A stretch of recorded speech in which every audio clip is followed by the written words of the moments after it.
Assalamualaikum warahmatullahi wabarakatuh. Perkenalkan, kami dari kelompok 2. Selamat menyaksikan.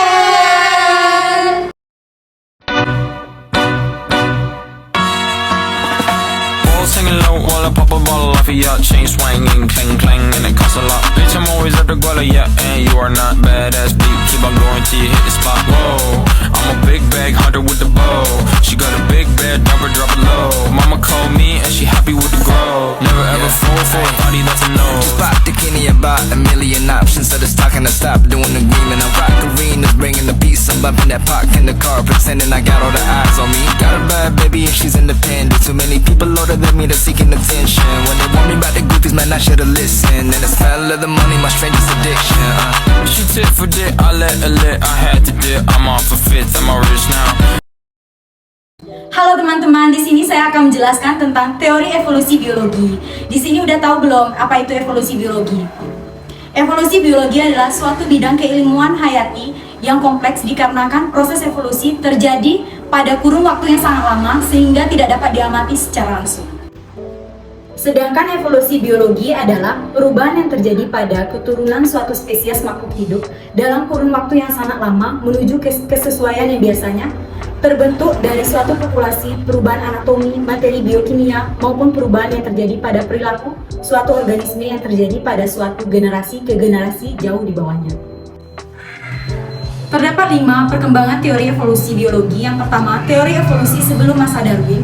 Yang kedua, teori evolusi masa Darwin. Yang ketiga, teori evolusi genetika. Yang keempat, teori neo-darwinisme atau teori sintesis modern. Yang kelima, teori Harun Yahya.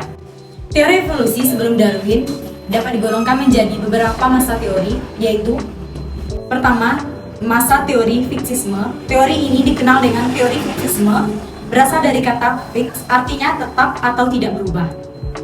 Pada masa ini tidak pernah dipersoalkan mengenai hubungan kekerabatan antara satu organisme dengan organisme lain.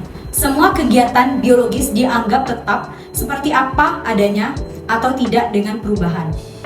Kedua, teori evolusi menurut Plato. Ia membayangkan seorang pencipta yang menciptakan dunia dari kehancuran. Kemudian menciptakan dewa-dewa lalu membuat manusia laki-laki, sedangkan wanita dan hewan timbul dari reinkarnasi jiwa laki-laki.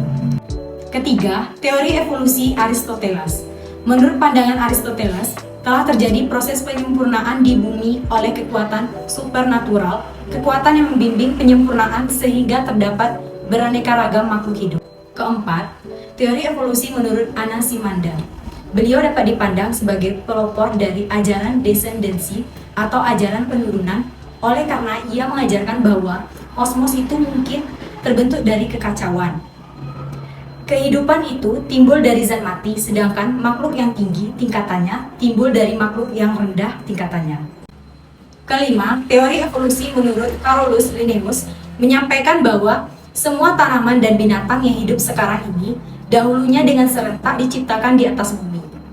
Oleh karena itu, satu ciptaan saja dan tidak pernah ada tanaman-tanaman dan binatang-binatang yang lain di bumi ini kecuali tanaman-tanaman dan binatang-binatang yang hidup sampai sekarang. Keenam, teori evolusi menurut Cuvier, ia menyampaikan bahwa sisa-sisa hewan yang telah membatu itu adalah dari sisa hewan yang telah mati di zaman dahulu.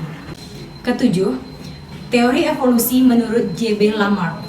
Pada masa teori ini, para ilmuwan beranggapan bahwa evolusi makhluk hidup terjadi sebagai suatu akibat respon makhluk hidup terhadap lingkungannya.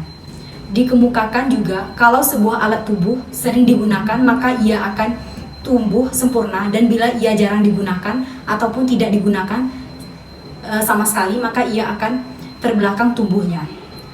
Sedangkan tiap-tiap perubahan yang dialami oleh individu itu selama masa hidupnya kelak akan diturunkan kepada keturunannya. Kedelapan, teori evolusi menurut Charles Lyell. Dalam bukunya Principle of Geology mengemukakan bahwa terjadinya strata lapisan bumi yang mengandung fosil tidak terjadi karena bencana alam, tetapi berlangsung sedikit demi sedikit seperti yang kita alami seperti sekarang ini. Kemudian, sekarang kita masuk ke teori evolusi masa Darwin. Charles Darwin mengajukan 2 teori pokok, yaitu Spesies yang hidup sekarang berasal dari spesies yang hidup sebelumnya, dan evolusi terjadi melalui seleksi alam.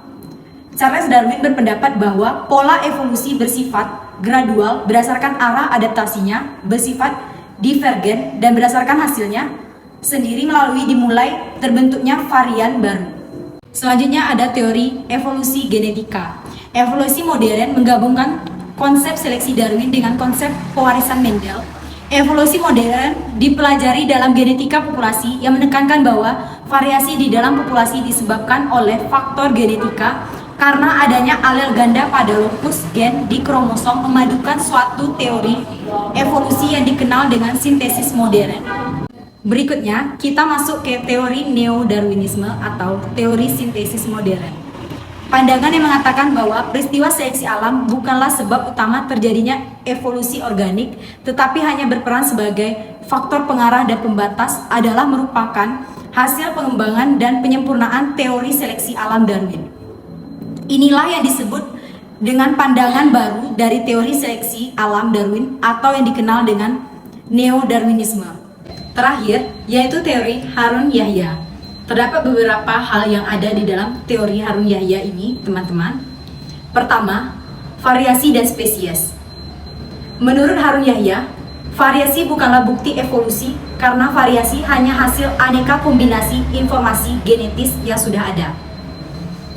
Tidak menambahkan karakteristik baru pada informasi genetis, variasi selalu terjadi dalam batasan informasi genetis yang ada.